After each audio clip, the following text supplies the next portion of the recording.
அவரையில் பல வகைகள் உண்டு. அவற்றுள் சிலவாக கோழி அவரை, சப்பரத்தவரை, கொத்தவரை, சீனி அவரை, காட்டவரை, பூனைக்கால் அவரை, சீமை அவரை, முறுக்கவரை, வாளவரை, பேயவரை, ஆட்டுக்கொம்பு அவரை, வெள்ளவரை ஆகியவற்றை கூறலாம். அவரைக்காயில் உடலுக்கு தேவையான ஊட்டச்சத்துகள் அதிகம் இருக்கின்றன. இது உடலில் சிவப்பு இரத்த அணுக்கள் பிராண வாயுவை கிரகிக்கும் தன்மையை அதிகப்படுத்துகிறது. இதனால் உடலுக்கு அதிக உற்சாகமும் எளிதில் உடல் சோர்வு அடையாத நிலையை தருகிறது. உடலுக்கு கால்சியம் சக்தி மிகவும் அவசியமாகும்.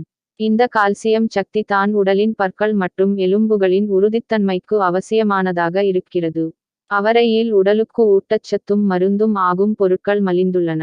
அவரையில் போலேட் என்னும் விட்டமின் சத்து மிகுதியாக உள்ளது. ஒரு கப் அவரையில் ஒரு மனிதனுக்கு சராசரியாக ஒரு நாளைக்கு தேவையான போலேட் விட்டமின் சத்தில் 44 விழுக்காடு அளவு உள்ளது.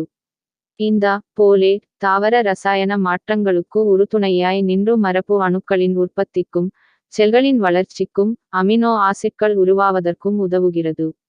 மேலும் கர்ப்பிணிகளின் வயிற்றில் வளருகின்ற குழந்தைகளுக்கு போதிய ஊட்டச்சத்தினை தருவதாகவும் போலேட் உதவுகின்றன.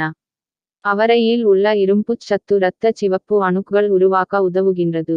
சர்க்கரை நோயாளிகளுக்கு உரித்தான மலச்சிக்கல் நோய்க்கும் இது மருந்தாகிறது. அவரையில் பொதிந்துள்ள புரதச்சத்தும் நார்ச்சத்தும் ஒருங்கே சேர்ந்து உடல் எடை குறைவதற்கு உதவுகின்றது. இது உடலில் சேர்ந்த கொழுப்புச் சத்தை வெளியேற்றவும் வகை செய்கிறது. இதனால் இதய நாளங்களில் அடைப்புகள் ஏற்படாமல் இதயம் சீராகச் செயல்படுவதற்கும் ஏதுவாகின்றது.